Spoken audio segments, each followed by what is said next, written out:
Oh, Lourdes, bakit bigla ka nagyayang makipag-video call? Gabing-gabi na, mag-alas 10 na ng gabi. May problema ba? Aba, ayaw mo bang ina-update ka? Sabihin mo lang kung ganun. Ito naman talaga napaka-pikunin. Siyempre gusto kong ina-update mo ako. Dapat lang kasi ako yung best friend mo eh. Shhh, sira ulo. So ito na nga. Sumama ako sa mga pinsan ko dito sa sitio natin. May sayawan daw rin sa bayan eh. Pakisabi na lang kay Tita Gloria baka kasi magtanong. Ayoko namang istorbohin sa pagtulog niya kanina at baka mag-alala pa yun. Saka baka hindi ako payagan. Aba talagang hindi ka papayagan no? Anong oras na no? Akala ko ba natatakot ka magpagabi dyan sa daan? Sabi mo pa nga, puro bukirin dyan at bihira lang yung poste ng ilaw. Diyos ko, umuwi ka nga. Tignan mo yung paligid mo, ni walang kailaw-ilaw. Itong si OA, meron namang mga ilaw ang mga poste kahit papano, no? Tsaka ano ba? Kasama ko naman si Cynthia, Erica, saka si Isabel. Wala lang talagang dumadaan na jeep doon sa bahay nila Lola kaya nilalakad namin yung terminal. Ni wala man lang ngayong kasamang lalaki? Ay, sige na, bilis-bilisan nyo lang yung paglalakad. Kung alam ko lang na may ganyan kayong lakad, sana pala sinamahan na kita dyan sa bakasyon mo eh. Wag ka nga dyan. Suot ko naman yung pulsera sa bigay mo. Sabi mo, pangontra to, di ba? Teka, tingnan mo nga muna yung mga forma namin, no? Di ba nakakatawa? Para kami mga tao nung sinauna. Mabuti naman at dinala mo talaga yung bigay ko. Bao nga, no? Kaya pala nagtataka ako bakit ka ako naka-neon pink ang damit at naka-headband na neon green. Tatanong ko pa nga lang sana sa'yo kung sang Zumba ka ba pupunta eh. Visit ka, Isko. Teka, ano yung tunog na yun? Hindi ko alam. Baka naman aso lang. Sure kang aso lang talaga yun? Bakit sobra namang lakas? Teka, asa na ba kayo? Malayo pa ba yung terminal na sinasabi ng mga pinsan mo? Hindi ko nga din alam eh. Teka nga, tanungin ko si Isabel. Isabel! Malayo pa ba? Kanina pa tayo naglalak... Ah! Lourdes! Maluha-luhang napatulala si Lourdes sa kabilang linya na animoy may kung anong bagay ang nasa harapan nila noon. Kahit hindi masyadong maliwanag ay nakita kong takot na takot siya. Lourdes, ano nangyayari? Bakit hindi ka sumasagot? Tulong! Lourdes, sa likuran mo! Ano bang ingay na yan, Isko? Ba't oras na ng gabi, sumisigaw ka pa? Tiyo, si Lourdes po, Tiyo. O, ano nangyari sa kaibigan mo? Tiyo, kinuha po siya ng... Hindi ko alam. Hindi ako sigurado kung namamalikmata lang ako. Pero minatanaw ako malaking nilalang sa likuran ni Lourdes. Itim na itim, mabalahibo, hugis aso yung tenga, at tapakalaki ng mata. Ano? Sigurado ka ba riyan, Isko? Oo, Tiyo. Ano po bang nilalang yun? Aswang, Isko. Aswang ang humabol kay Lourdes. Mga kaaswang, ako nga po pala si DJ Popoy. Bisitahin nyo naman kami sa Aswang Radio. And please subscribe, like, comment, share, and ring the bell button para updated kayo sa aming mga kwento. Huwag kalilimutan, Aswang Radio. Magandang araw, Sir Jupiter. Itago mo na lang ako sa pangalang Isko. Magte-34 anyos na ako sa katapusan. Kaya naman napagdesisyonan ko na ibahagi ang aking hindi makakalimutang karanasan sa aking buhay. At ito ay sa kamay ng mga aswang ng aming maliit na sitio sa Leyte. Habang buhay ko na sanang ibabaon sa limot ang karanasang ito, Sir Jupiter. Pero dahil sa pangungumbinsi ng asawa ko, nahikayat ako nitong magpasa ng istorya sa inyo para ibahagi na din ang kagitingan ng aking Tio Crisanto. Sa katunayan ay aksidente lang naming nadiskubre ang channel nyo. Pero mula noon nahook na kami at halos araw-araw na nag-aabang sa mga bago nyong upload. Sa inyo ko nadiskubre na hindi lang pala talaga ako lang ang may tunay na karanasan sa mga aswang. Kaya naman tulad ng iba ninyong tagapakinig, gusto ko na ding ibahagi ang aming kwento. Mahigit 7 taon na din nang maganap ang hindi ko makakalimutang experience na ito sa buhay ko. Ang tiyo ko, na itago na lang natin sa pangalang Crisanto, ang kilalang pinakamagaling na albularyo sa maliit naming sityo.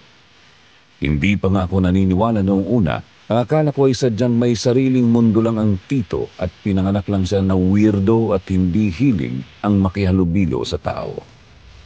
Pero hindi ko naman inaasahan na sa edad na 25 ay masasaksihan ng dalawang mga mata ko kung paanong tinawag na bantog na albularyo ng buong Kabisayaan ang tiyo ko.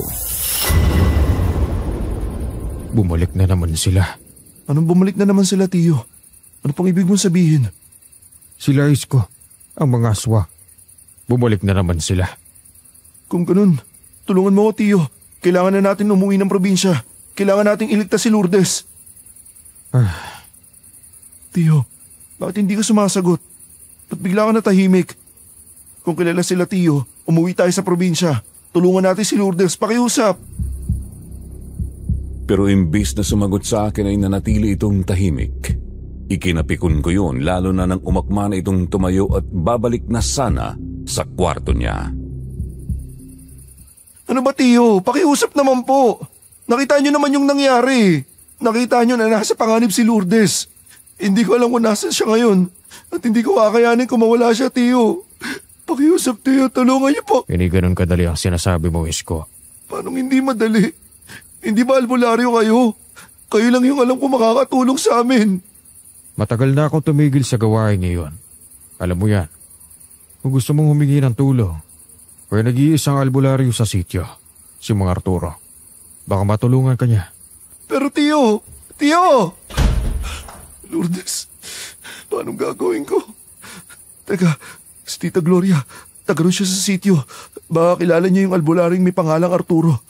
Kailangan niya rin malaman ang nangyari kay Lourdes. Dali-dali kong hinanap ang telepono ko at tinawagan si Tita Gloria gamit ang video call.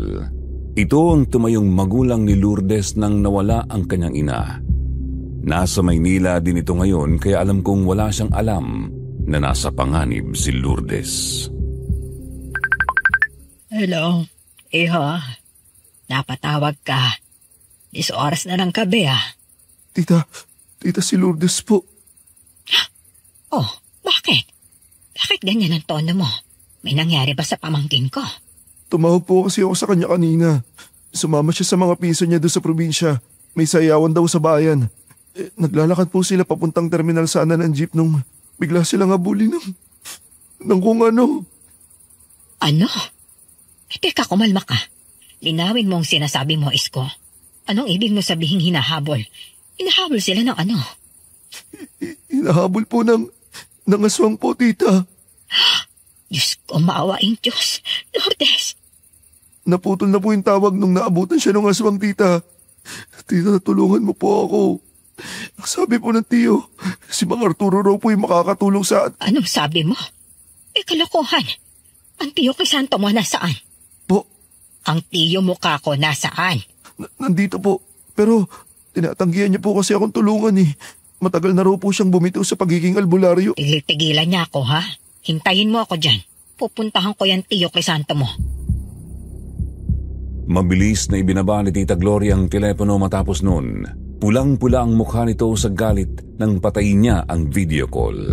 Habang ako naman ay tila nawawalan na ng pag-asa. Para akong lumulutang sa nag-uumapaw na takot sa dibdib ko ni hindi ako makakilos at makapag-isip ng diretso. Hindi ko alam kung anong lagay na ni Lourdes ngayon ni hindi ko magawang isipin dahil sa takot kung ano na ang ginawa sa kanya ng aswang na yun. Hindi ko alam kung anong nararamdaman ko. Ang sikip sa dibdib, bagay na ikinainis ko ng sobra sa sarili ko. Ano ba, Isko? Gumising ka. Mag-isip ka ng diretso. Kailangan ka ni Lourdes. Hindi ako nagkamaling magising sa sampal kong yun sa sarili kong pisngi. Kaya naman agad ko nang kinuha ang maleta ko at nilagay roon ang mga damit at mga gamit ko. Kailangan kong umuwi ng probinsya kahit anong mangyari. Hindi ako mapakali kung maghihintay lang ako ng balita rito sa Maynila kung ano na ang nangyayari sa kaibigan ko. Diyos ko, Panginoon ko, huwag naman po sanang mapano si Lourdes. Huwag niyo sana siyang pabayaan. Huwag niyo pabayaan ang kaibigan ko. Isko! Crisanto! Papasukin niyo ako. Si Gloria ito. Tita Gloria! Ang tito mo nasaan? Crisanto, lumabas ka rito. Teka tita, sandali lang po. Galit na galit ang pagsugod ni Tita Gloria sa bahay. Inisa-isa ang mga sulok, ang salas, ang kusina, lahat. Nasaan na siya? Opo, nandito po siya. Ano ba yung ingay na? Isko, may nagkakagulo ba? Gloria? Ipinagtaka ko nang makita ko kung paanong namutla ang mukha ng tiyo nang makita si Tita Gloria. Bagay na napakalayo sa masungit at bugnutin nitong ekspresyon. Bakit ka na pa rito? Akala ko ba nagbakasyon ka na sa ibang bansa kasama ang pamilya mo? Anong bakit ako naparito? Ano yung narinig kong ipinapasa mo kay Mang Arturo ang pagtulong sa pamangkin kong si Lourdes, ha? Bakit mo tatanggihan? Ha? Hindi ba't ikaw ang pinakamagaling na albularyo sa probinsya natin?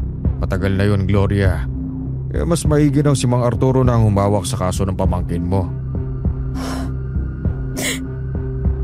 Alam mong ikaw lang ang may kakayahang pumuksa ng mga aswang, Crisanto. Ikaw lang ang pag-asa ng pamangkin kong makaligtas. Utang na loob naman, kahit para lang sa pinagsamahan natin. Ipinagtaka ko ang huling linyang binitawan ni Tita Gloria. Hindi ko alam na may koneksyon sila ng tiyo Crisanto ko. Ang alam lang namin ni Lourdes ay nasa parehos na sitio lumaki ang tiyo ko at tita niya. Pero bakit parang ang lalim yun? Dumagdag pa ang kakaibang reaksyon doon ng tiyo.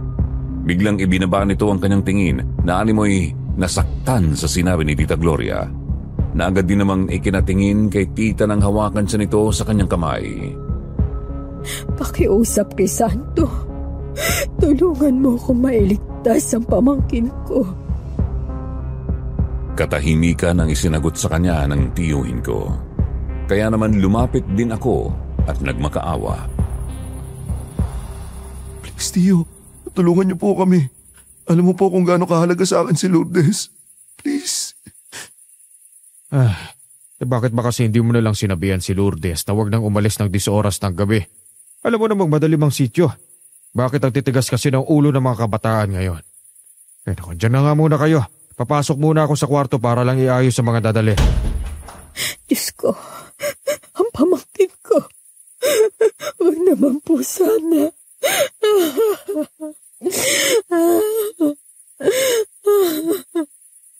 Tita Gloria, umupo na po muna kayo sa sofa. Kanina ka pa po nanginginig eh. Baka pumapano kayo niyan. Minahan po kayo. Tutulungan po tayo ni Tiyo. May awa po ang Diyos. Uuwi po sa ating ligtas si Lourdes. Iyo, sabihin mo nga sa akin. Ano ang nakita mong humabol kay Lourdes? Pwede mo bang ipaliwanag sa akin ang eksaktong nakita mo? Medyo madilim po kasi sa linya ni Lourdes, Tita Gloria. Pero una pa lang, narinig ko na po yung alulong ng aso. Pero kakaiba po yung tunog na yun. Para bang galing yun sa malaking hayop o kung ano. Dahil ang lalim po eh. Tapos palakas po ng palakas yun. Na para bang papalapit yung tunog sa pwesto ni Lourdes. Diyos ko. Hindi ko po alam kung ano nakita ko, tita. Pero sigurado po ako sa nakita ko. Isa po yung nilalang. Kalahating tao at kalahating mabangis na hayop na parang aso. Hindi po ako pwede magkamali. Dahil natanglawan yun ng ilaw ng poste. Itim na itim po yung balahibo nun. At ang mata niya po. Sobrang laki nun at nakaluha. Nakakatakot po. Lalo na't para yung nauulol. Dahil sa tumutulong lawi sa bibig niya. Doon ay napansin ko ang labis na panginginig ng katawan ni Tita Gloria. Ang maputi at medyo kulubot na nitong balat ay namutla ng gusto na akala mo ay hindi makapaniwala sa mga sinabi ko. Maawaing Diyos. Huwag mong sabihin nagbalik na naman sila. Pamangkin ko. Tama ka, Gloria. Nagbalik na naman ang mga lintik na aswang na yan. Kaya kailangan na nating umalis at paniguradong nasa panganib si Lourdes. Lumabas si Tio Crisanto mula sa kwarto. Hawak-hawak nito ang isang malaking itim na maleta at ipinatong sa maliit na lamesa sa tapat ng sofa na kinauupuan namin. Tio, ano po yan? Ito ang mga pangontrang ginamit ko sa mga aswang na yon. 2 dekada na ang nakakaraan. 2 dekada? Oo, iyo. Minsan nang naminsala ang mga uri ng aswang na yan sa sityo. At itong peklat sa balikat ko ang patunay na totoo ang nangyari. Hindi ba, Crisanto? Pero imbis na sumagot kay Tita Gloria ay napatulala si Chong sa braso ni Tita Gloria. Ang mata nitong matapang ay tila mas bumigat na maski ako ay nakaramdam ng kilabot dahil ramdam ko ang galit doon. Wala tayong panahon para sa mga kwentong ito. Mag-impake ka na ng mga gamit mo at aalis na tayo ngayon din. Okay na po, Tio. Naimpake ko na po lahat. O di mabuti. Mas mabilis ka makakapunta ron ay mas mainam. Ikaw naman, Gloria. Maiwan ka na rito at kami nang bahala sa... Hindi. Sasama ako sa inyo. Ano? Hindi pwede. Maiiwan ka rito sa Maynila. Hindi ikaw ang magdedesisyon ngayon, Crisanto, kundi ako. Buhay ng pamangkin ko nakataya rito, Crisanto. Naiintindihan mo ba yon? Naririnig mo ba ang sarili mo? Paano kung mangyari ulit ang nakaraan? Para kung maalala ka ng lintik na aswang na yon. Tingin mo hindi ka nila ulit ipapain para mapatay ako? Hindi, Gloria. Hindi ka sasama sa amin sa sityo. Hindi na ako 25 anyos na Gloria na nakilala mo, Crisanto. Marami nang nagbago sa akin. Marami na ako natutunan sa 2 dekadang nagdaan. Kaya ako nag-aral para maging pulis. Para na rin protektahan ang mahal ko sa buhay. At sa ayaw at sa gusto mo, sasama ako. Gusto ko mang mamagitan ni hindi na ako makasingit sa sigawan ng Tio at Tita Gloria. May kakaibang puot sa bawat salitang binibitiwan nila sa isa't isa na akala mo'y may ibang mga ibig sabihin. Pero hindi ko na inintindi yun masyado. Sa huli, nanalo din naman si Tita Gloria. Hindi na nakaangal pa sa kanya si Tio at nanatili na lang sa pananahimik. Inutusan nila ako na mag-book na ng flight pauwing probinsya sa Leyte. Sa awa ng Diyos at ng gabi ding yun ay na-schedule ang flight namin. Kaya naman madali na kaming nagpunta sa airport para kinaumagahan ay nasa Tacloban na kami. Isko, bababa na tayo. Dalian mo na at puntahan mo na ang Tita Gloria mo. Ikaw na magdala ng mga bagahe niya, ha? Ako na bahala sa bagahe ko. Sigurado ka, Tio? Kaya ko naman pong tulungan ka sa maleta niyo Kasi bag lang naman po yung dala ko. Huwag mo na akong intindihin. Si Gloria na lang. Masama ang babae ang nagbubuhat ng mabigat. Okay, Tio. Tita Gloria, ako na raw po yung magbubuhat ng bagahe niyo, sabi ni Tio Crisanto. Pansin ko ang pagkagulat niya sa sinabi ko at napalingon pa sa gawin ni Tio na kasalukuyang nakayuko at binabasa ang isang aklat na itim na kanina niya pa hawak. Sinilip ko nga yun kanina pero wala akong maintindihan dahil nakasulat ito sa mga letra ng alibata. Ganun ba? Sige. Hindi naman kita matatanggihan At baka ikaw pa ang pagalitan ng tiyo mo. Pasensya na po, Tia Gloria. Huwag mo po sana mamasamayin yung tanong ko Ano po kasi? Ano ba yun, iho? Ano po bang relasyon yun ni Tio? Yun ba? Magnobyo kami ng Tio Crisanto mo noong araw. Talaga po? Shhh! Hinaan mo ang boses mo. Baka marinig tayo ng tiyo mo at magalit na naman sa atin. Totoo po ba? Ex niyo po si Tio? Kanina ko pa kasi napapansin sa mga palitan niyo ng salita na parang sobrang kilala niyo na po yung isa't isa Oo. Nobyo ko siya. 10 taon din kaming magnobyo noong magdesisyon siyang bumitiw sa akin at sa pag-aalbularyo. Ha? Iniwanan po kayo ni Tio? Kasabay ng pagbitaw niya sa pagiging albularyo? Bakit naman po? Ewan ko ba rin sa taong yan. Hindi na siya nagparamdam sa mga sulat ko noon. Para bang bigla ako nawala sa mundo niya. Pero ganun ata talaga ang buhay. Hindi lahat ng gusto mo o mahal mo, kaya mong panatilihin sa tabi mo. Hindi na ako nagkaroon ng pagkakataong magtanong pa kay Tita Gloria dahil masama akong tinapunan ng tingin ng Tio. Pero nakita ko ang saglit na pagsulyap nito kay Tita Gloria. Hindi ko tuloy mapigilang mapaisip kung may nararamdaman pa ba siya sa dati niyang karelasyon. Isang biyahe pa sa bus ang sinakyan namin mula sa airport ng Tacloban hanggang sitio. Sa ilang oras kong pagtanaw sa bintana ng bus ay kitang-kita ko ang kaibahan ng lugar na ito sa Maynila. Sa airport pa lang ay halata na ang hamak na kalinisan ng probinsya kaysa sa syudad. Ang sariwa at malamig na simoy ng hangin, ang simple pero masaganang pamumuhay ng mga taga rito. Lalo na nang madaanan namin ang isang palengke na punong-puno ng mga sariwang gulay, isda at karne. Sa Maynila kasi bihira ka na lang makakita ng mga preskong pagkain. Isang oras ang itinagal ng biyahe.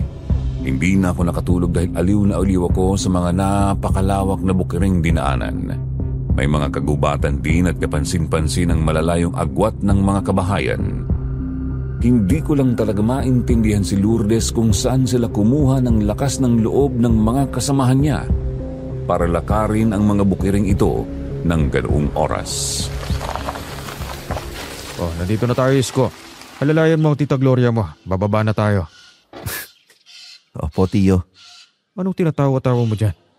Tama na nga yung kalokohan mo. Hindi ito ang tamang oras para sa mga ganyan mo. Opo, tiyo. Tita Gloria, gising na po. Nandito na po tayo. Ay, naku Ganun ba, iyo? Ay, pasensya na nakatulog ako. Hindi kasi ako nakatulog ng maayos kakaisip kay Lourdes. Kaya, ayun na po, uyat ako. Kahit sino naman po hindi makakatulog sa nangyari. Pagdasal na lang po talaga natin na walang nangyaring masama kay Lourdes. Teka, parang may pinagkakaguluhan doon, tiyo. Baka po si Lourdes na yun. Isko! Sandali lang! Pero hindi ko nasunod ang tiyo ng mga oras na yon. Napakasama ng kutob ko sa kung anumang pinagkakaguluhan ng mga tao sa sityo. Habang papalapit ay tila ba pasikip ng pasikip ang dibdib ko hanggang sa makita ng mismong mata ko ang kalunos-lunos na nangyari sa isang babae. Excuse me po, makikirat. Diyos ko. Lumayo ka muna, iho. Lumayo muna kayo at magsiuwi.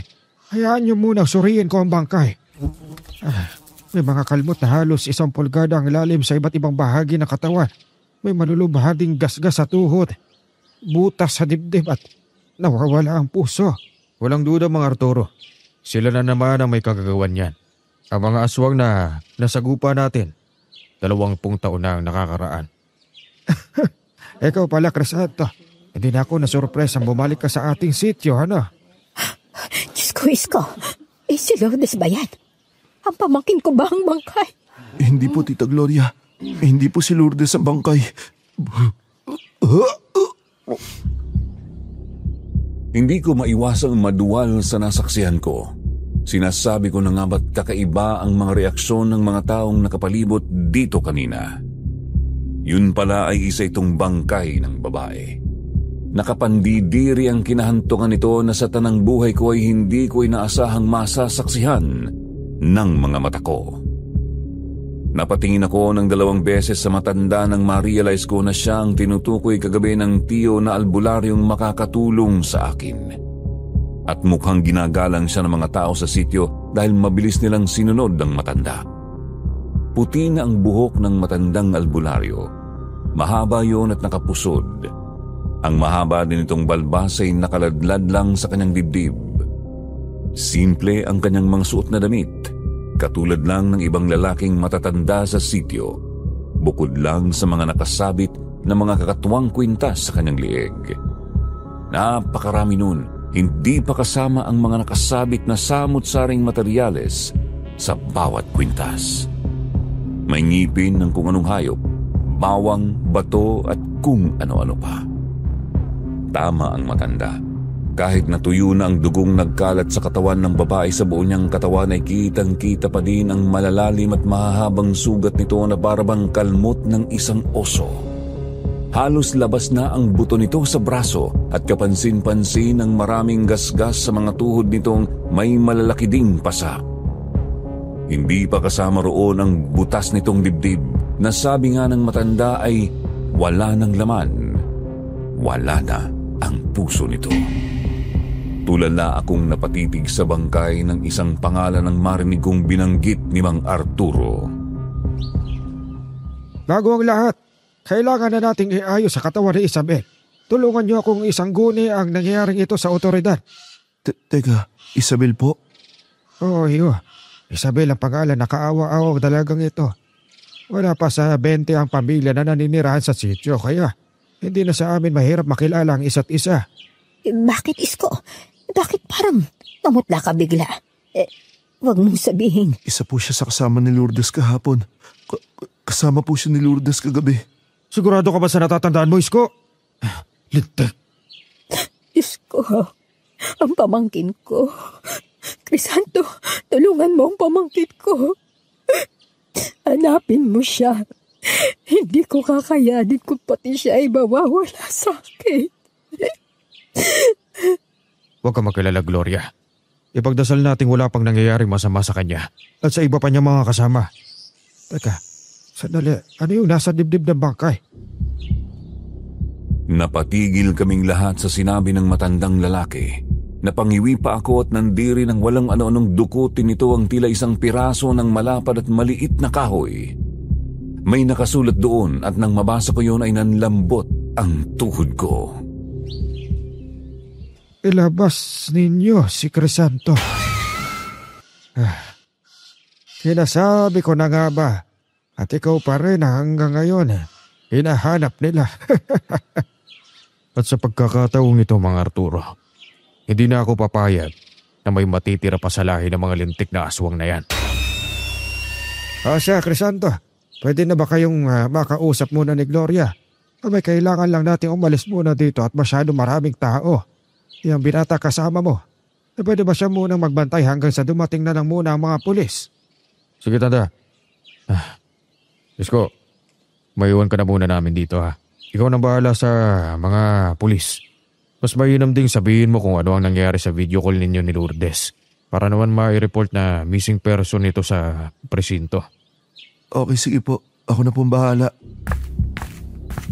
Bago umalis sila Tio ay tinakpan ni Mang Arturo si Isabel ng sakong iniabot sa kanya ng isang nakikiusyoso.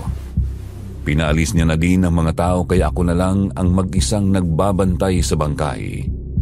Hindi ko naman ipagtataka ang matagal na pagresponde ng mga pulis dahil malayo naman talaga ang sityong ito sa bayan.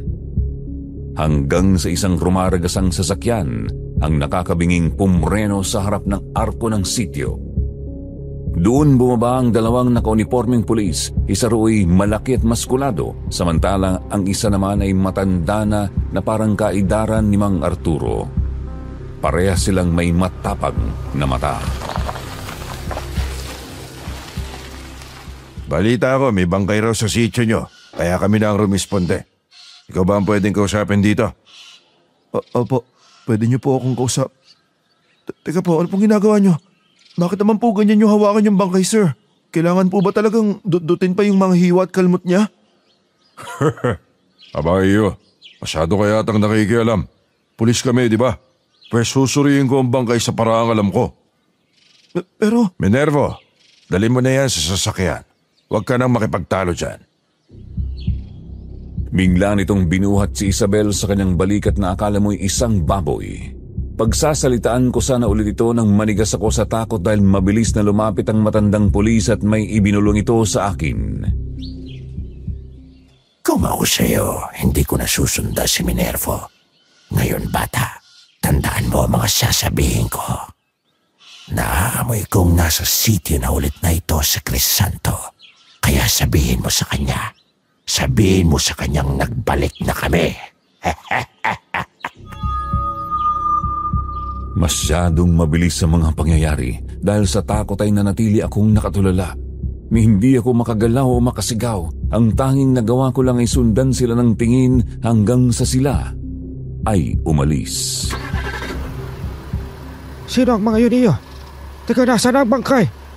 Ang mga... Magsalita ka, Isko. Bakit ka nang mumutla at nanginginig? Lintik naman. Ano bang nangyayari sa'yo? Bakit ba takot na takot ka? Ang mga aswang po. Ang mga aswang, kinuha nila ang bangkay. Ano? Teka, sinaktan ka ba nila? Anong ginawa nila sa'yo? Wala naman po. Mabuti sa bahay na natin pag-usapan ang mga nangyari. Masyadong maraming tao ang pwedeng makarinig sa atin dito. Ayoko magkagulo at magsanhi pa tayo ng maraming takot sa mamamayan sa sityo. Akay-akay ako ni Tita Gloria sa paglalakad dahil sa panlalambot ng tuhod ko. Parang nawala ako sa sarili sa mga nangyari. Hindi ko alam kung bakit hindi ko man lang hinabol ang mga aswang. Ilang minuto din ang naging paglalakad namin sa maliit na komunidad ng sityo. Hanggang sa marating namin ang nag-iisang bahay sa dulo nito bago ang malawak na bukirin. Hindi tulad ng ibang kabahayan na magkakalapit sa isa't isa ay nakahiwalay ang bahay ni Mang Arturo sa lahat. May bakuran itong gawa sa mga kawayan at kapansin-pansin ang mga nakasabit na mga kulay kayumangging bote ng mga gamot sa bakuran. Napakalma ka naman ng paglalakad natin. Ito ang bahay ni Mang Arturo. Si Mang Arturo na lang ang natitirang albularyo sa sityo simula nang umalis ang tiyo mo. Upuin mo na muna ang pamangkin mo, Crisanto, at painumin ang mong tubig. Halika rito, Isko. Lumapit ka sa akin at sisipatin kita. Huwag kang mag-alala at hindi ako galit. Nag-alala lang ako at nainis dahil nagawa kong ipagkatiwala sa iyong iwanan ng bangkay. Nawala sa isip ko na pwede yung samantalahin ng mga lintik. Okay naman po ako, tiyo. Wala naman po silang ginawa sa akin. Kung ganon, pwede mo bang ipaliwanag sa amin ng maayos kung ano ang nangyari? Dumating po kasi sila na naka-uniforme. Isa pong maskulado ang katawan at isang matanda. Una po, inakala ko sila talaga mga pulis na hinihintay natin eh. Pero kinutuban na po ako nung makita ko yung uniforme nung tinawag na Minervo. Bukod po kasi sa sobrang sikip sa kanya yung uniforme, may dugo pa po yung manggas. Minervo? Bakit po? Hindi simpleng aswang ang nakaharap mo, Isko. Mga pinuno ng aswang ang mga yon. Sige pa, ano pang nangyari? Binitbit niya po na parang baboy yung bangkay ni Isabela. Susubukan ko po sana siyang pigilan pero hindi na po ako nakalapit. Lumapit po kasi sa akin kaagad yung matanda eh. Tapos pinagbantaan ako. Alam niya po na nandito ka na sa sityo, tiyo. Alam agad nila na nandito ako. Napakabilis naman. Masama ang kutob ko rito, Mang Arturo. Bakit pakiramdam ko ay mas lumakas ang puwersa nila ngayon? Sa panahon ngayon, Crisanto, posible ang lahat. Nasa moderno na tayong henerasyon at hindi malabong may mga bagay na nagbago rin sa kanilang mga aswang. At kung ano man yun ang dapat nating alamin. Anong ibig niyong sabihin? Mas makapangyarihan sila ngayon? Malamang sa malamang, Gloria. Wala pa tayong sapat na kaalaman pero isa lang ang nakikita kong solusyon para mapagandaan natin ang lahat ng bagay na ito. Ano naman ang naiisip ko? Hindi tayo pwedeng sumugod sa pugad ng mga kalaban na walang bala. Kailangan natin kumuha ng impormasyon para matapatan ang mga posibleng maging bala nila sa atin. At ikaw naman, Isko, may malaki kang gampanin. Para naman maisa katuparan natin ang lahat ng ito. Ako po? Paano naman po ako makakatulong sa inyo? Bukod sa mga dalaga sa baryo ay may isa pang gustong-gustong kinukuha ng mga aswang. At yun ay ang mga bagong salta na kagaya mo. Teka, tama ba ang iniisip ko, Crisanto? Ipapain niyo si Isko? Oo, Gloria. Wala tayong ibang paraan. Kailangan natin kumilos ng mas mabilis dahil oras ng kalaban natin dito. Teka, tiyo, paano po ang gagawin? Mapanganib ang pamamaraan natin ito pero hindi mo yun dapat ikatakot dahil alam kong gagawin ng tiyo mo ang lahat para makaligtas ka. Hindi ako papayag sa gagawin niyo kay Isko. Masyado pa siyang bata. Paano kung may mangyari sa kanyang masama? Paano kung pati siya ay madukot ng mga aswang? Isa pa, pamangkin mo siya, Crisanto. Hindi, tiya. Okay na ako. Nakapagdesisyon na po akong gawin yung anumang nakaplano.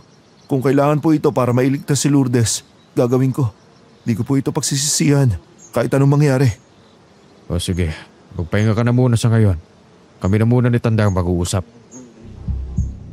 Nagtungo ang dalawa sa isang kwarto na may pamilyar na mga linya sa pintuan. Isang letra ng alibata na katulad ng nandoon sa kwarto ng Tio Crisanto. Sigurado ka na ba talaga sa gagawin mo, Isko? Hindi ka ba natatakot na baka mapano ka sa mga kamay ng mga aswang na iyon? Tiya, Kung ito lang po yung pwede kong gawin para kay Lourdes, gagawin ko po. Mas hindi ko po kayang tumunganga habang nasa kanila yung kaibigan ko. Kailangan ko pong mailigtas si Lourdes, Tia. Kailangan niya pong makauwi ng ligtas sa atin. Maraming salamat, Isko. Sa totoo lang, kung malakas-lakas pa ako, gagawin ko rin yan. Kaso baka maging sagabal pa ako. Kagaya ng nangyari noong huling sagupaan ng mga aswang at Tio Crisanto mo. Kasama ang iba pang albularyong kasamahan nila ni Mang Arturo. Mga albularyo po? Marami po silang albularyo dito sa Leyte. Oo, Isko. Noon ay binubuo sila ng 10 katao. Mga albularyong manunugis ang tawag sa kanila. At ang tiyo mo ang pinakamalakas at pinakamatalino sa kanilang lahat. Ang kapangyarihan kasi ay simpleng kapangyarihan lang kung hindi mo sasamahan ng mahusay na pag-iisip at diskarte. Iyon ang naging dahilan kung bakit naging bantog ang tiyo mo sa lahat ng albularyong nanirahan dito sa sityo. Natatangi siya. Nagningning ang mga mata ko sa mga kinuwento ni Tita Gloria. Parang binigyan ako noon ng inspirasyon para maging matapang. Tia, bago po kasi ang lahat, gusto ko po sanang makita ang buong sityo. Pagod na po ba kayo? Pwede niyo po ba akong samahan? Oo naman, iho. Maaga pa naman. At hindi pa naman ako pagod. Ay, bakit nga pala? Kaya rin po kasi ng sabi ng tiyo kanina. Ayoko rin po sanang sumugod sa laban ng walang dalang bala. Naiisip ko po sana na maglibot sa sityo at magtanong-tanong. Kaso wala po akong kakayahang makaintindi ng salita ng mga taga rito. Maganda po kasi kung makakapag-imbestiga po tayo. Baka po makahanap tayo ng mga impormasyong makakatulong sa atin. Nako, katulad ka ng tiyo mo noong kabataan niya. O siya, tara na. Pero magpaalam muna tayo sa dalawa bago lumabas. Oh, bakit? May kailangan ka ba, Gloria? Crisanto, lalabasan muna kami ni Isko, ha? Maglilibot-libot. Opo, tiyo. May mga gusto lang rin po sana akong alamin sa labas. Baka po kasi may makatulong sa ating impormasyon galing sa mga tao sa sityo. Sige. Teka, sandali. Hintayin niyo ako at may bibigay ako sa inyo dalawa. Panandali ang umalis ang tiyo sa harapan namin at hinanap sa bag niya. Agad niya naman itong nakuha at mabilis kaming binalikan. May inabot ito sa amin. Ito, Isko. Porselas na galing pa sa nanay ko. May espesyal na puting binhi ang porselas na ito pangontra sa lahat ng klase ng aswang. Lalo na sa itim na salabangka. Kailangan mo yan. At lalo na't bagong salta ka lang sa lugar na ito. Salamat, tiyo. Ito naman sa iyo, Gloria. Ito naman ay kwintas na may mutya ng trabungko. Espesyal yung hiyas na yan. Pangontra sa lahat ng masasamang nilalang. Kaya kanyang itago sa mga aswang.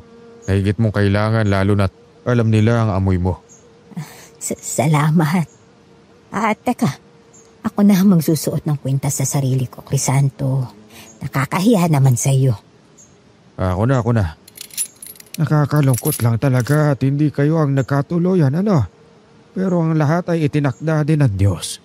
Wala talaga makakapagsabi sa mga mangyayari sa hinaharap eh. Oo nga. Ganun nga. O siya, Isko. Simulan nyo na ang pag-iikot. Siguraduhin nyo lang na makakabalik kayo dito bago pa dumilim. Kuha nyo? Sige po, tiyo. Bye po, Mang Arturo. Ang unang nadaanan namin ay ang maliit na talipapa ng sityo. Pansin ko ang tumpukan ng mga tao roon, pero nang makita nila kaming papalapit na ay mabilis silang nagkalasan para umiwas. Para silang mga takot na takot kaming lapitan. Ay, hindi pa rin sila nagbabago. Lahat pa rin ng mga tao ng sityo ay takot. Takot na madamay sa pagsalakay ng mga aswang. Takot po silang madamay, tiya. Oo, Isko. Malaking trauma kasi ang iniwanan ng mga aswang sa sityong ito noong nakaraang labanan. May mangilan pa ngang nakuhang sisihin ng grupo ng mga albularyong tumulong sa kanila. Pero hindi po ba natatakot lang din sila? Kasi kanina, tiya, hindi ako makagalaw eh. Kala ko nga po, papatayin na ako ng mga aswang na yun. Actually, hanggang ngayon nga po, di ako makapaniwala na may aswang pa pala talaga sa panahon ngayon. Oo. Hindi natin sila masisisi kung natatakot sila. Hindi naman din talaga kapanipaniwala. Pero, yun ang realidad ng mundo, Isko. May mga nilalang talaga na napubuhay sa mundo ng kadiliman. Pero bakit po si Tio ang habol ng mga aswang? Bakit po parang hinihintay talaga nila sa Tio na dumating dito sa sitio? Ang totoo hindi ko alam. Siguro alam nila na kayang-kaya silang ubusin ni Crisanto. Sa kalagitnaan ng paglalakad namin ay bigla akong hinila ni Tita Gloria sa kung saan. Tia, saan po tayo pupunta? Bakit po parang ang bilis yung maglakad? Sa Tia Josephine ko, ang tinuluyan ni Lourdes dito. Doon tayo sa puting bahay na may katabing balete. Pero bago pa man kami makalapit sa puting bahay ay napahinto ng mabilis si Tita Gloria. Takot na takot itong napaatras habang napatulala sa puno ng balete. Tia, ano po yun? Bakit po kayo napatigil? Isko. Ay babae sa puno ng balete. Nakasilip, Isko. Po, wala naman pong nakasilip, Tia. Saan po ba banda? Kabado kong sinipat ang kabuuan ng puno pero wala akong nakita doon bukod sa sobrang tanda na nito at napakalaki. Hanggang sa mapansin ko ang ibabang bahagi ng puno, may sariwa itong mantsang kulay pula. Mas ikinakabog ng dibdib ko nang makakita pa ako ng ilang parte sa lugar na may kaparehas na bakas ng likidong kulay pula na nasa puting pader ng lola ni Lourdes. Tia, dugo yan, di ba? Ang Tia Josephine! Ang masama naming kutob na yun ay tuluyan naming ikinanlumo ng madatnan namin si Lola Josephine na wala ng buhay sa loob ng kanilang bahay. Gaya ni Isabel ay naliligo din ito sa kanyang sariling dugo. Mabilis itong niyakap ng umiiyak na si Tita Gloria. Aaluin ko na sana ito nang makita ko ang pamilyar na pulsera sa gilid ni Lola Josephine. Pinulot ko ito at ikinagulat nang makilala ko ito. Tia Gloria, ang pulseras na ito. Binigay ko po ito kay Lourdes bago siya umalis. Pulseras? Anong pulseras? Ito po yung porselas na may maliliit na batong buhay, Tia. Ito po yung binigay sa akin ng tiyo na proteksyon nung nagkaroon kami ng camping sa probinsya ng Rizal. Ito po yun. Pero bakit nandito to? Sigurado ako suot-suot niya to nung tumawag siya sa akin. Akin na yan. Hindi. Bakit po, Tia? Ito ang eksaktong porselas na binigay sa akin ni Crisanto nung kabataan pa namin. Ito ang eksaktong porselas na naging dahilan din kung bakit ako nakuha ng mga aswang. Po? Paano po? May dugo at orasyon ito ni Crisanto. Natatangi itong porselas na ito. Kaya sigurado akong ito rin ang dahilan kung bakit nila natuntun si Lourdes.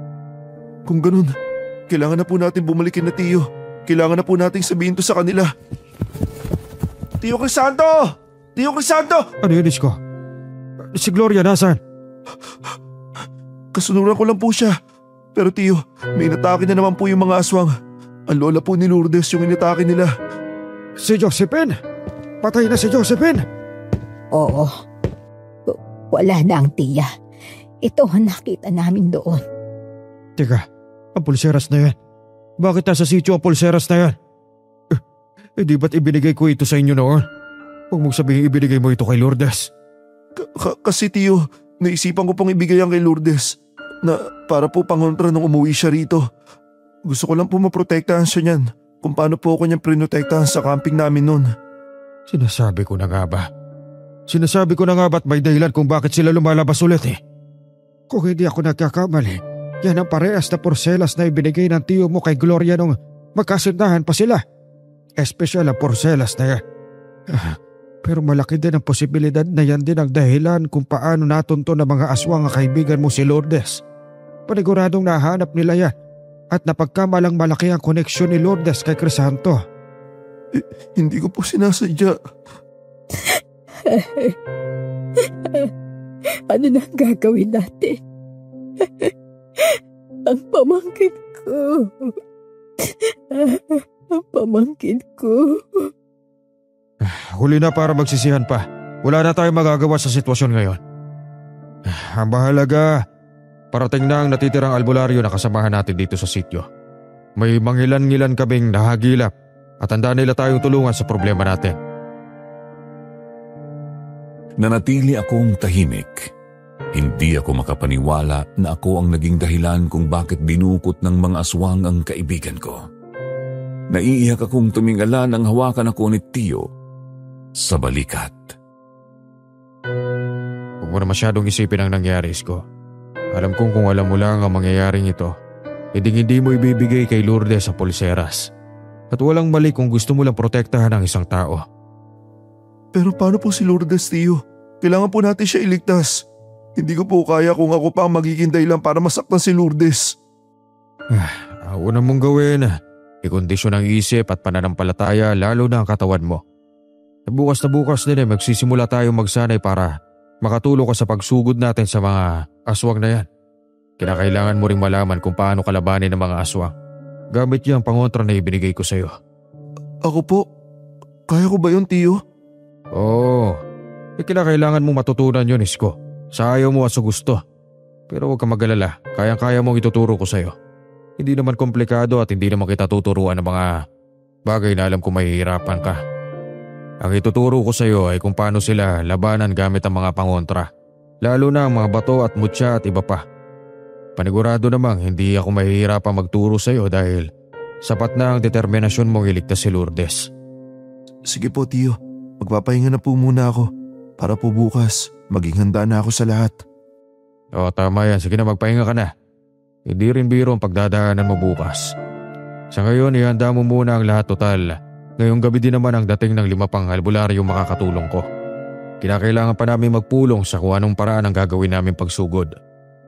Ikaw din, Gloria, magpahinga ka na. Hindi mo na ako kailangan tingnan ng matalim. Alam ko naman at malinaw sa akin nung nasa Maynila pa tayo na wala akong magagawa para pigilan kang sumama sa amin sa laban. Kaya oo, ihatid na rin kita. Talaga? Totoo ba talagang hahayaan mo kung sumama sa inyo ngayon? Dapat lang. Bakit may magagawa ba ako? At saka isa pa, ikaw na rin ang nagsabi na marami nang nagbago sa'yo. Tama ka naman ron. Siguro mali nga ako noon na hindi ko hinayaang gawin mo ang gusto mong pamamaraan para protektahan ang mga mahal mo sa buhay. Kaya babawi ako ngayon. Mailaya ka ng protektahan si Lourdes sa paraang alam mo. Basta ipangako mo lang sa akin ang pag-iingat mo at dapat hindi na ulit makuha ng mga aswang. Salamat, Crisanto, ha?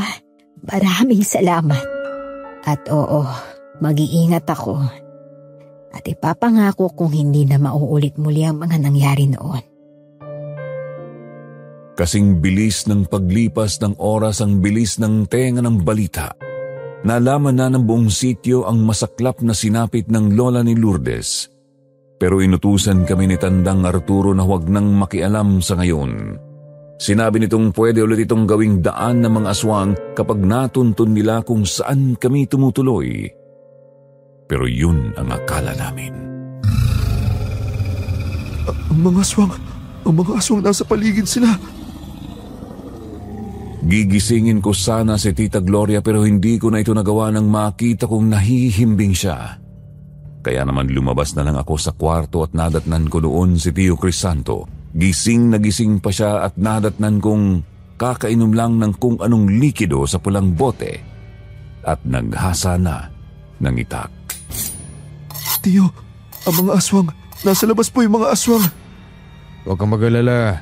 Bago pa kumagat ang dilim, nasisiguro na naming malalagay na namin ang pangontra sa bawat sulok ng bahay.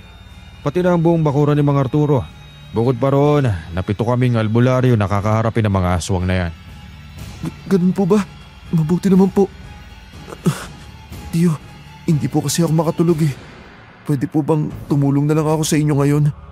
Baka po mihahasain ka pang itak. Oo naman. Nagkakasimula ako palang maghasa.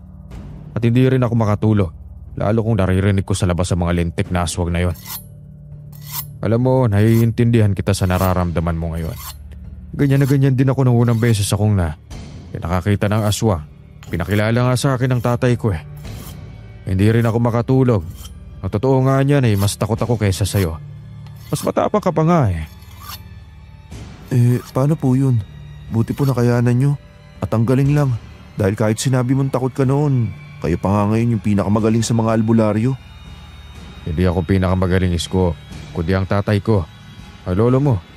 Sadyang naituro niya lang talaga sa akin ang maayos ang dapat ko malaman.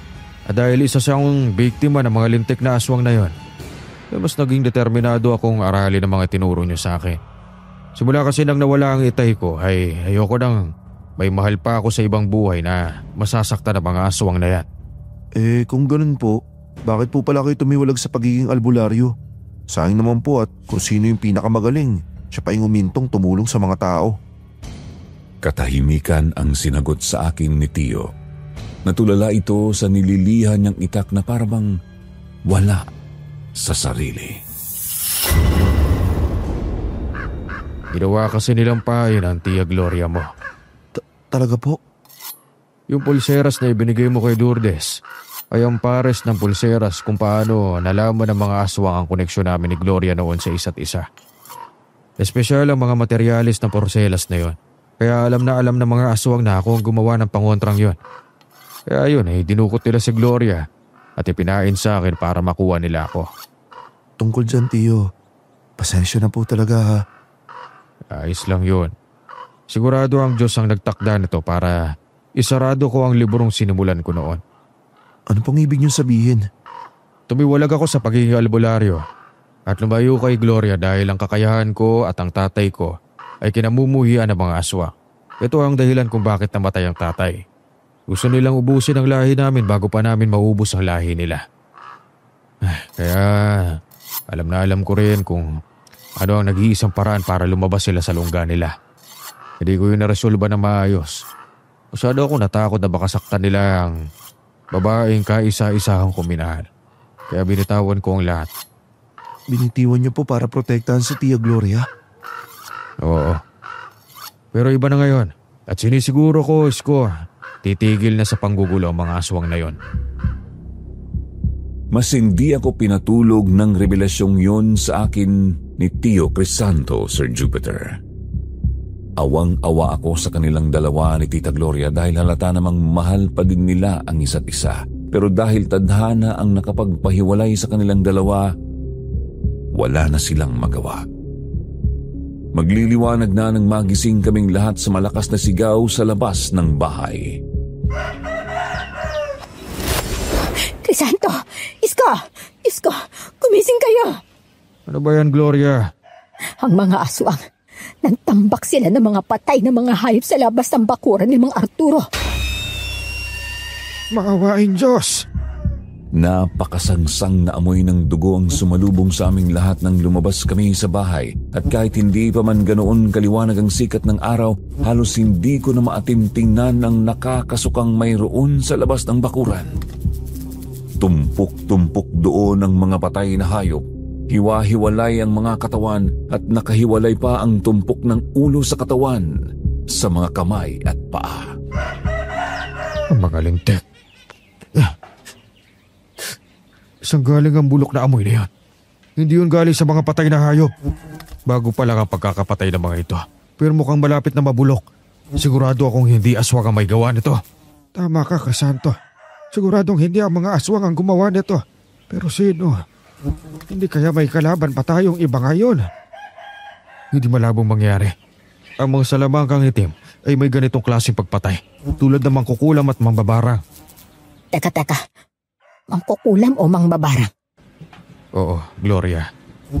Teka, Crisanto. Ang kwintas ba tayo binigay mo sa akin ay nakakakita ng mga ganong klaseng nilalang? Oo. Bukod sa pangontra sa mga hindi ordinaryong nilalang ay may kakayahan din silang bigyan ng espesyal na paningin ang gumagamit ito. Dahil sa suot mong yan, may kakayahan ka makita ang iba pang kampo ng kadiliman. Bakit mo nga pala naitanong? Kahapon kasi, may nangyari pang kakaiba bago namin nakita ang bangkay ni Tita Josephine. Hindi ako pwedeng magkamali sa nakita ko, Crisanto. May matandang babae talagang nakamasid sa amin sa likod ng puno ng balete. Malapit kay Nanay Josephine. Ano itsura na matandang nakita mo, Gloria? Mahaba ba at puting-puti ang buhok nun at may malaking peklat sa kalahati ng mukha niya? Paano niyo pong nalaman, Mang Arturo? Tama po kayo. Siya nga po ang nakita ko. Pambihira. Sinasabi ko na nga ba't hindi susunod sa kagustuhan ng mangkukulam na si Marina? Siya ang mangkukulam na nakalaban ko nitong nakaraang 3 buwan lang. Isa sa mga taga-sityo ang biniktima niya. Pinarusahan ko na siya at ako na ang may gawa ng peklat niya sa mukha. Pinagbantaan ko na siya. Pero hindi ko alam na ganito sa kabilis susuway sa kasundo ang ginawa namin. At ang pinakamalala pa, sumabot pa siya sa mga aswang. Kung ganon, Mang Arturo, hindi pala basta-basta ang kinakalaban natin ngayon. Kailangan natin magdoble ingat. Gloria, ang kwintas na ibinigay kong yan ay pangontra sa aswang. Pero tulad ng mangkukulam na si Marina, ay mahina ang epekto niyan kaya kayang-kaya kanya makita. Paniguradong alam din ng mga aswang na nandito ka. Kaya wag na wag mong huubarin ang mutya na yan. Hindi ka magagalaw ng kahit sinong aswang hanggat suot-suot mo yan. Oo, Crisanto. Hindi lang pala mga aswang ang kailangan ninyong malaman. Kailangan nyo rin matutunan ang pangontra sa itim na salamangka. Bago mag-almusal ay nilinis muna namin ang bakuran. Itinambak namin sa isang hukay ang mga bangkay ng mga hayop at nilibing yun. May mga dasal na ginawa ang mga kasamahang albularyo ni Tio Crisanto at nagsambit naman ng mga panibagong pangontra sa bakuran, si Mang Arturo. Nakapag-almusal na ba kayo, Isko? Opo, Tio. Kung gano'n, tara na, tuturuan ko kayo ni Gloria. Mang Arturo, kayo na po munang bahala rito ha. Handaan nyo na muna yung kakailanganin natin sa pagsugod sa kampo ng mga aswang. Mamayang hapon tayo susugod sa kanila. Dahil hindi natin pwede patagalin ang buhay ng mga lintik na yon. Nasa kwarto mo ang mga gagamitin ninyong sangkap para sa ituturo ko sa inyo mga bagong pangontra. Pagtulong-tulungan nyo na lang na matapos hanggang sa makauwi kami bago kumagat ang dilim. Sige, Crisanto, naituro mo naman din sa akin yung kahapon eh. Magsabi ka na lang rin sa mga lilibot sa buong sityo. Kaya nang napag-usapan natin, kailangan lagyan ng mga pinto ng bahay ng espesyal na langis na gawa ko. Lagyan nyo na rin ang mga bintana at lahat ng luwasan sa mga bahay. Mainam na rin yun para walang madamay na kung sakaling pupuntiryahin ng mga aswang ang mga inosenteng mamamayan natin dito. Mahirap na. Masusunod, kami na ang bahala sa mga bilin mo. Kapansin-pansin ang kakaibang suot ni Tio ngayong araw. Bukod kasi sa napakalaking bag na dala niya ay nakasabit din sa kanya ang mga kaibang mga kwintas. Kakaiba yun kaisa sa ibinigay niyang mutya kay Tita Gloria dahil napakaraming bagay ang nakapalamuti doon.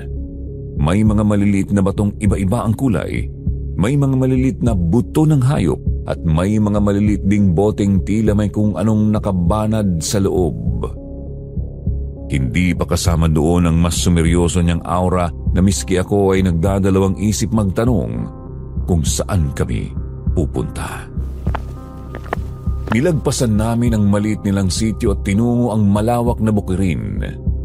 Hanggang sa matanaw ko ang nag-iisang bahay na bato na nakatayo sa gitna ng ektaryang palayan. Makipot ang mga tulay na lupang dinadaanan namin pero pansin ko ang mga kawayang nakatusok sa lupa at may nakasabit doon ang nahahawig na pangontrang nakalagay sa bakuran ni Mang Arturo. Tio, napapansin ko po kasi simula nang pumasok tayo sa bukirin, meron ng mga nakatusok sa lupa na may supot. Ano po ba yan? Pangontra mga yun. Nasa bawat sulok yan ang mga bukirin dito at yan ang dahilan kung bakit walang nakakapasok na masamang elemento, lalo na't ang tatay ko pa ang gumawa ng mga yan. Teka, itong buong hektaryang bukirin, sa inyo po ba itong lahat? Hindi mo na alam. Ang tito mo ang may-ari ng lahat ng natatanaw mong bukirin sa sityo. Halos lahat din ng mga nakatira sa sityo ay nagtatrabaho para sa bukirin na ito. Oo. Kaya hindi rin kung sino lang ang mga pinoprotektahan natin ngayon, Isko. Patagal nang naninilbihan sa amin ang halos lahat ng pamilyang naninirahan sa sityo. Kaya gagawin natin ang lahat para maprotektahan lang sila. Hindi na ako nakapagsalita pagkatapos noon. Doon lang napagtagni-tagni ng isip ko kung bakit nagagawa akong pag-aralin ng tiyo sa mga mahal na paaralan gayong wala naman siyang trabaho sa Maynila. Bukod doon, hindi talaga halata sa kanya na may ganitong pag-aari sa buhay dahil napakasimple lang ng kanyang buhay. Hindi naman kasi ako lumaki kasama siya talaga. Ang mga magulang ko, sa malayong lugar sila nakatira bago sila magkasunod na nawala noon. Kaya nang mapunta ako sa puder ni Tio Crisanto, wala akong kaalam-alam tungkol sa kanya. Natatakot din akong magtanong dahil nga istrikto siya at palaging tahimik. Para akong nakikisama sa isang estranghero sa loob ng mahabang panahon at ngayon ko lang siya nakikilala. Ilang minuto lang ay nakarating na kami sa isang simpleng bahay na bato sa gitna ng bukirin. Sa gilid noon ay naroon ang malagong puno ng mangga. Pero nag-alala ako nang makita ko kung paanong naging malungkot ang tiyo, lalo na nang buksan nito ang pintuan ng bahay. Haba-haba ng nilakad natin ha. Umupo muna kayo rito sa salas at kukuha ko ng maiinom. Sige po. Tia, bakit po parang walang nakatira sa bahay? Lahat talaga nakatira rito. Ang balita ko, may mga pumupunta lang dito isang beses isang linggo para linisin ang bahay. Wala na ditong tumira simula noong namatay sa aksidente ang mga magulang mo. Matapos uminom ng tubig at magpahinga ay niyaya na kami sa labas ni Tio. Dinala kami nito sa puno at kahit may katirikan na ang araw, nalilimliman pa din kami ng napakayabong nitong sanga. Sa tabi ng puno ay may isang mahabang lamesang gawa sa bato at mga upuang gawa din sa batong nakapalibot dito. Inilabas ni Tio sa bag niya ang mga kagamitan doon. Tigta-3 pares ang mga yun maliban sa mga armas na baril, karit at itak. Ang una ay buntot pagi. Ito ay isa lamang sa kailangang pangontra sa mga aswang. Nalalapnos kasi ang mga balat nila rito, lalo na kapag hinagupit ito na parang latigo. Kasunod ng buntot pagi ay pagbigay ng mga karit, itak at pati na rin ng tansong bala. Ako, ilang taon akong humahawak ng baril. Pwede kong gamitin ang baril na yan. Yun ang plano ko. Hindi pa pwedeng humawak ng baril si Isko kaya sa'yo ko muna ito ipagkakatiwala. Talagang hindi pwedeng ipahawak ang ganito kadelikadong armas basta-basta. Ito pong karet na lang sa akin, Tio. O sige, basta siguraduhin ninyong hindi kayo masasaktan ha. Walang dapat mapahamak. Kuha ninyo. Marami pang ipinaliwanag si Tio na kagamitang dinala niya. May mga espesyal din itong kwintas at pulseras na ibinigay sa amin na pangontra sa mangkukulam at aswang. Matapos din yon ay bumalik na kami sa bahay ni Mang Arturo. Magdadapit hapon pa lang nang makauwi kami pero pansin kong wala ng taong paggala-gala sa sityo. Paniguradong nasa loob na sila ng kanilang mga bahay. Nakita ko rin ang bilin ni Tio kila Mang Arturo. Kapansin-pansin ang mga pulang tila pintura sa mga bintana at pintuan ng bawat bahay. May mga walis ding nakabaligtad sa bawat pinto na siguro ay isa din sa mga pangontra. Pagdating namin sa bahay ni Mang Arturo ay na-intimidate ako sa kaseryosohan ng lahat. Nadatnan namin silang nagsusuot ng iba't ibang pangontra sa kanilang katawan katulad ng ibinigay sa amin ni Tio. Nakaputing damit ang mga ito at may mga pulang bandana sa ulo. Nakasulat ulit doon ang isang letra ng alibata katulad ng nakatatak sa kwarto ni Tio. Mabuti naman natanda na kayo. Ilang minuto na lang ay susugod na tayo sa pugad ng mga aswang. Ihanda nating mabuti ang ating pisikal na lakas at pananampalataya. Dahil paniguradong, hindi lang ang pisikal nating lakas ang pupuntiryahin ng mga aswang na yan. Pati pananampalataya na meron tayo. Isuot mo rin ang pulang bendetang ito, Crisanto, para tayo ay makapagdasal ng taimtim. Tulad ng iba ay isinuot na din ni Tio ang bandanang pula. Pagkatapos noon ay bumilog na ng pwesto ang lahat at pinagitnaan namin si Tio. Taimtim kaming nagdasal sa Panginoon upang bigyan ng lakas at kapangyarihan upang magapi ang mga aswang. Pinakikinggan ko lang sila dahil sa totoo lang ay hirap pa din ako hanggang ngayong paniwalaan ang lahat. Natapos ang panalangin at lahat kami natahimik lang muna para hintayin ang pagpatak ng 6:00 ng gabi. Pero bago yun, ikinagulat ko nang lapitan ako ni Mang Arturo. Alam kong hindi nakikita ito ng tiyo mo. Pero halata sa iyo ang pagdadalawang isip sa misyong gagawin natin. Hindi mo kailangang magpaliwanag. Pero sinasabi ko sa iyo, ang pagkawala ng pananampalataya sa gagawin natin ay maaari mong ikapahamak ng grupo. Ano pong ibig niyong sabihin, Mang Arturo? Walang saysaya, mutya. Pangontra at hiyas na ibinigay sa iyo ni Crisanto. Kung wala kang pananampalatayang makakaya nga nating iligtas at protektahan ng mga tao. Malakas namang kukulam si Marina at kung hindi mo iaayos ang iyong pag-iisip at pananampalataya, abay mabilis ka niya makukuha. Opo, naintindihan ko po. Pasensya na po.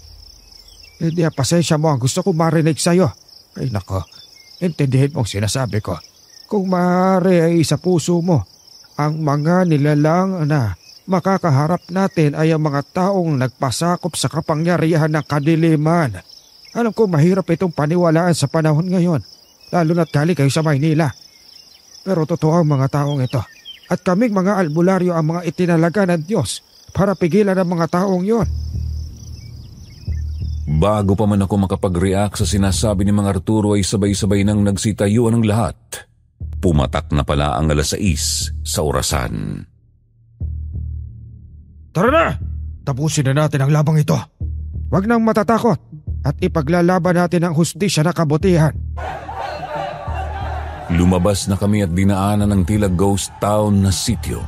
Nakasarado na ang mga bahay ng mga ito kanina pero dahil sa sigawan namin ay may isa doon ang nagbukas ng bintana para silipin kami. Saglit lang yun dahil isang batang sumilip sa amin agad ding hinila ng kanyang ina na may hawak na rosaryo. Doon ko nakita, Sir Jupiter, na hindi lang pala kami ang nananampalataya na matalo ang mga aswang kung hindi pati ang buong sityo. Kaya doon ay mas lumakas pa ang loob ko. Tama mga sinabi ni Mang Arturo. Kailangan kong laliman ang pananampalataya ko para magawa ang lahat ng maayos. Hindi pwedeng hindi. Dahil hindi lang si Lourdes ang mga nganib kapag nagpetiks ako, pati ang buong sityo. Ayos ka lang, Isko? Opo, Tia Gloria. Kinakausap ko lang po yung sarili ko. Pampawala ng kaba. Tama yan. Hindi tayo dapat kabahan. Tia, ang mga kamay mo po, nanginginig.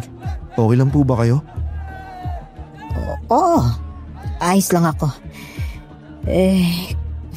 Kinakabahan pero Diyos ko, sa lagay natin ngayon ay dapat walang puwangang takot. Hindi pwede. Dahil ito ang dahilan kung bakit marami ang namatay sa dating digmaan. Nagkulang sa pananampalataya ang ilan sa mga tumulong para iligtas ako.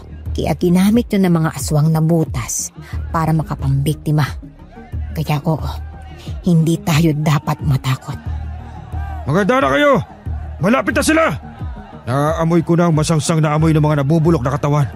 Panigurado ako dito pa rin sila namumungad. Halos mapatakip kami ng mga ilong ng palakas ang pag-aalingasaw ng masangsang na amoy hanggang sa marating namin ang bukana ng gubat papaakyat ng burol. Teka, mahinto kayo lahat.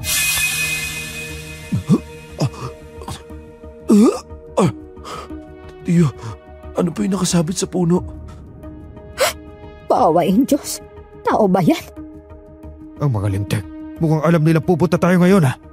Hindi naman sila magsasabit ng hiwa-hiwalay na katawan ng tao sa bukana ng burol. Kung hindi, ang walang hiyang si Marina. Siya lang ang may ganyang kakayahang pumatay. Ganyan siya kabrutal sa lahat ng biktima niya. Tiyo, naririnig niyo ba yung naririnig ko? Ang sakit sa tenga! Ang alin? Anong naririnig mo? Ang matinis na boses po. May humahalakak. Nakakabingi. Anong nangyayari sa'yo, Isko? Wala kami naririnig. Ah! Sinasabi ko na nga ba, alam ni Marina kung sino ang pinakamahina sa lahat. Paniguradong ang binatang ito ang pupunteryahin niya. Lumabang ka, Isko! Lumabang ka! Manalangin ka! Tila sasabog ang ulo ko sa lakas at tinis ng halakhak ng mangkukulam. Halos hindi ako makagalaw sa sakit. Nagsimulang magdasal ng lati ng lahat ng albularyo habang hawak-hawak ako sa noo ng tiyuhin ko. Doon ay unti-unting humihina ang mga tawa sa tenga ko hanggang sa tuluyan itong mawala. Wala na po. Wala na po ako naririnig. Kailangan mo lakasan ang pananampalataya mo, Isko. Hindi pwedeng tumuloy ka sa laban na ganito ang nangyayari sa'yo. Tandaan mo ang kaligtasan ni Lourdes. Gawin mong inspirasyon. Gawin mo. Opo, tiyo. Pagbubutihan ko po. Nagpatuloy na kami umakyat at nilagpasan ang bangkay na nakasabit sa puno. Kung hindi ako nagkakamali ay si Isabel yun. Pero sa pagkakataong ito, hindi na ako nagpasindak. Nanatili akong nagdarasal at ang tanging nasa isip ko lang ay ang mailigtas si Lourdes. Hanggang sa isang weirdong sensasyon ang naramdaman ko sa kamay ko. Tiyo, ang porselas na binigay nyo. Umiinit po. Huwag kang mag-alala, normal lang yan. Lalo na't ngayon, alam mo na kung paano siya gamitin. Ipagpatuloy mo lang yung pagdarasal. Isang batalyon ng aswang ang lumabas sa kadiliman ng kagubatan. Tanging ang sululang namin at liwanag ng buwan ang paraan para makita silang lahat. Pero hindi yun mahirap dahil nakakakilabot din ang pagkislap ng mga matang pula nito. At tulad ng nakita ko sa video call, pare-parehas ang itsura ng mga aswang para silang mga asong ulol na naglalaway sa amin hanggang sa dalawang pinakamalaki sa kanila ang pumagitna. Sinasabi ko na nga ba't darating ka ngayong gabi, Crisanto? At teka, sino yung dala mo? Hindi naman sa panlalait, pero yung mga talo ng mga albularyo mo na naman, wala bang iba? Hindi ka pa rin talaga nagbabago, Minervo. Mahangin ka pa rin. Hindi mo ba natatanda ang ilang beses ka na rin natalo ng mga albularyo minamaliit mo ngayon? Kailan nga yun? 2 dekada na ang nakakaraan. Mabuti pa ako kahit tumanda na ay nakakaalala pa rin. Ikaw, o baka nababahag lang ulit ang buntot mo. Tumahimik ka, tanda. Hindi ikaw ang kausap ko. Wala kaming oras para sa mga pag-uusap na to, Minervo. Ilabas mo na ang dalagang si Lourdes ngayon. Habang mabait pa kami sa'yo. Hindi mo lang ba ipapakilala sa amin ang bagong itsura ng iniirog mo si Gloria? Mukhang mas tumanda na siya ngayon kesa sa makinis niyang balat noon. Mga walang hiya. Subukan niyo ako ngayon, mga hayop kayo. Hindi na ako ang Gloria na dinukot niyo noon. Aba, mukhang tumapang ka nga. At ano yung hawak mo? Baril ba yan? Nanginginig na nga yung kamay mo. Paano mo kami matatamaan yan? Mabilis na bumulagta ang katabing aswang ni Minervo na ikinatulala nito lalo na nang makita niyang sa gitna ito ng noo na tamaan. May sinasabi ka? Trinidad! Ang asawa ko! Umanta ka sa akin, babae ka! Nagsimula ng sumugod ang mga aswang sa amin. Gamit ang itak, karit at buntot pagi ay nalalamangan namin sila sa laban. Takot man ay iwinagayway ko ang karit na dala ko at sa kabilang kamay naman ay ang buntot pagi. Mas marami sila sa amin pero dahil sa armado kami ng mga pangontra sa kanila ay hindi nila kami mahawak. Sino ka? Layaan mo ako! Ah! Tulong! Tita! Iska! Tulungan niyo ako! Walang iya ka. Huwag mong galawin si Lourdes. Sige na, susuko na kami. Ano pang gusto mo? Anong susuko? Nawawala ka na ba sa tamang pag-iisip mo, Crisanto? Hindi. Pero ito ang tanging paraan, tanda. Yan ang gusto ko sa'yo, Crisanto. Matalino ka. Ikaw, Crisanto. Ikaw at ang puso mo ang gusto namin. Yun lang pala eh. O sige, kapalit ng buhay ko ang buhay ni Lourdes. Ano? Hindi pwede. Tiyo, hindi ako papayag. Clinton Crisanto, ano ba pinagsasasabi mo? Maraming ibang paraan. Wala ito sa plano. Pero imbis na sagutin kami ay tumahimik lang ito at lumakad papalapit sa akin. Hinawakan ako nito sa ulo at hinimas-himas yun. Hinubad din ito ang suot nitong pulseras at isinuot sa akin. Alam kong hindi ako masyado nagpakita ng pagmamahal sa'yo. Pero kahit ganoon sana hindi mo naisip na wala akong pake sa'yo. Kasi mahal na mahal kita. Itinuring kitang isang tunay na anak sa maiksing panahon ng pagsasama natin. Tio, huwag ka magsalita ng ganyan. Mahal na mahal rin po kita, Tio. Huwag mo pong gawin to, please. Pero sa kabila ng mga tutol namin ay hindi pa din ito nakinig sa amin. Saglit lang niya kami tinignan isa-isa maliban kay Tita Gloria. Ano ba, Crisanto? Wala ka ba talagang ibang kayang gawin kundi mang iwan, ha? Huwag kang pumunta sa mga aswang. Nakikiusap ako. Napakadrama niyo talaga mga tao. Sinabi ng itikom mong bibig mong hayop ka. Kung ayaw mong sa bungo ko na ipatama ang baril na ito, hindi sa hita mo. Baliw na babae. Manahimik ka na, Minervo. Hindi ka na nahiya.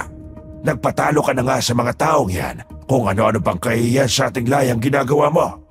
Kung ganyan ka ng ganyan, kahit kailan, hindi na kita hayaang pumalit sa posisyon ko. Masusunod.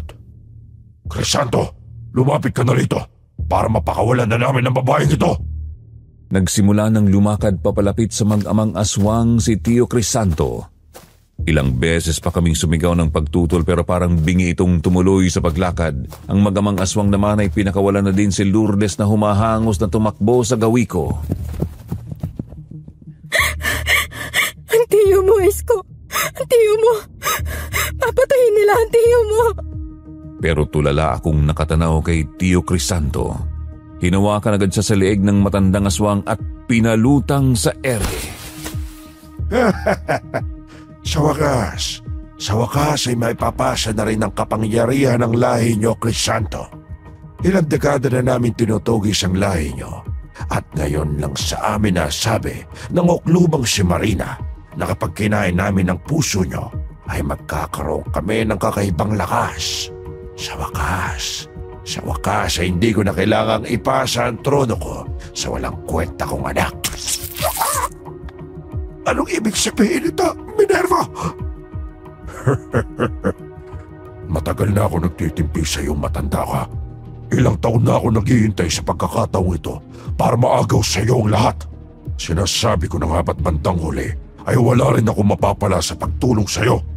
Hindi mo rin sa akin ipapamana ang trono. Kaya ngayon, mamatay ka. Wala na akong pakialam kung ama kita. Sawang-sawa na ako sa iyo. Mabilis nawalan ng malay ang matandang aswang lalo na nang kainin ng kanyang sariling anak ang puso nito. Samantala ipinagtaka ko kung bakit hindi pa tumakbo pabalik sa amin si Tio. Ano pang ginagawa mo, Crisanto?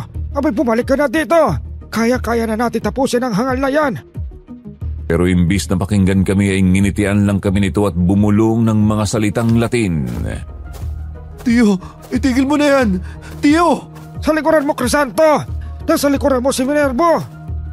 Nanatili itong nagdadasal hanggang sa sakmalin na ito ng aswang sa leeg. Nakaharap ito sa amin habang inuubos ni Minervo ang dugo niya pero patuloy pa rin ito sa pagdadasal ng salitang Latin. Hanggang sa tumigil ito at dumilat sa amin. Doon ay sumilaw ang kakaibang ngiti sa labi ni Tio Crisanto. Ngiti ng tagumpay na noon ay hindi ko maintindihan. Hindi na napigilan ni Tita Gloria ang sarili niya at tuloy-tuloy na niyang binaril si Minervo. Pero tila ito ay immortal na hindi natatablan. Hindi ko alam na kasing tamis pala ng pulot ang dugo ninyong mga espesyal na tao. At tignan niyo ko ngayon na hindi tumatalab sa akin ang pilak na bala.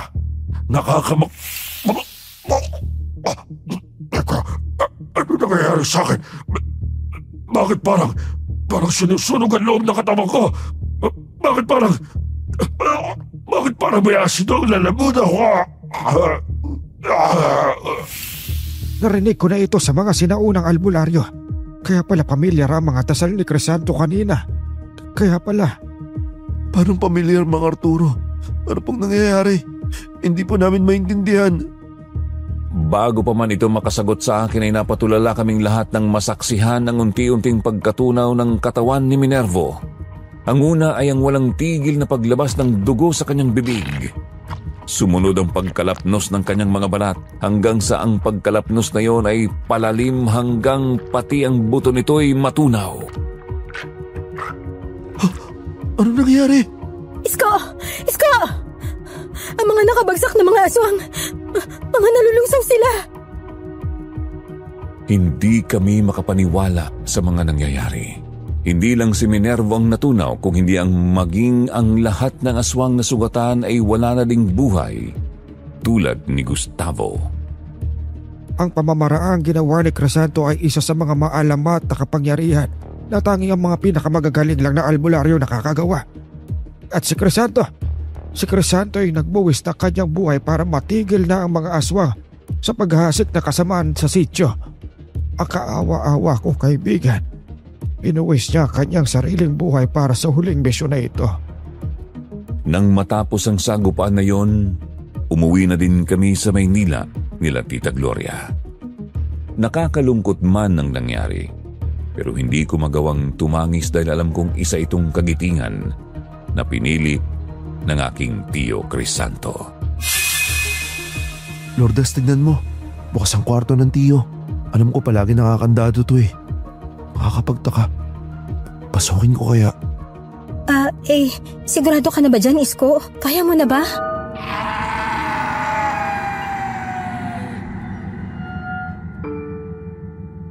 Tuluyan akong napanganga nang makita ang napakalinis na silid ni Tio Crisanto.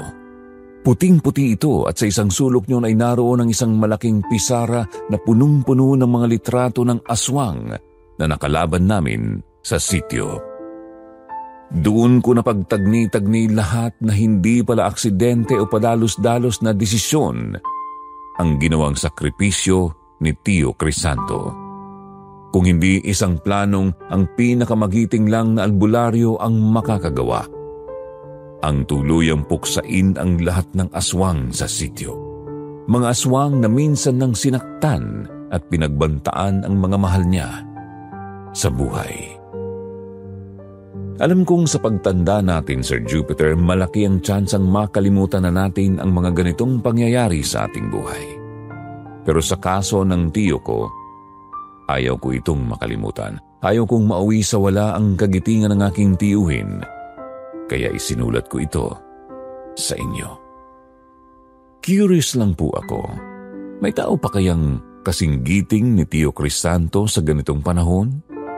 Mayroon kayang taong handang ibuwis ang kanyang buhay para sa mga taong mahal niya?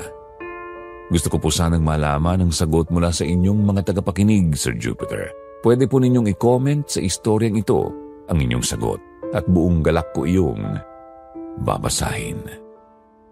Muli, salamat po sa platform na ito dahil nagkaroon ako ng pagkakataong maikwento ang kakaiba kong karanasan. Sana maging safe place din ito para sa mga katulad kong may mga kwentong totoo pero imposibleng paniwalaan. Hanggang sa muli, Sir Jupiter. Maraming salamat. Para sa ating letter sender na si Isko, isang taus-pusong pasasalamat po para sa pagbabahagi ng iyong kwento at sa tiwala na ibinigay mo sa aming channel para maibahagi ito sa ating mga tagapakinig. Isa pong napakagandang karanasan ang iyong ibinahagi. At oo, tama kang kahanga-hanga nga ang iyong Tio Crisanto. Sumasaludo ako, kami sa kanya. Gaya mo at alam kong kung nasaan man siya, siguradong natutuwa siyang hanggang ngayon, hindi mo pa rin siya nakakalimutan. Isang napakagandang episode po ang natunghayan namin dahil dito, 10 nang bumubuo sa Sitio Pangil. Muli, Isko, salamat. Hanggang sa susunod nating kwento, mga minamahal naming tagapakinig.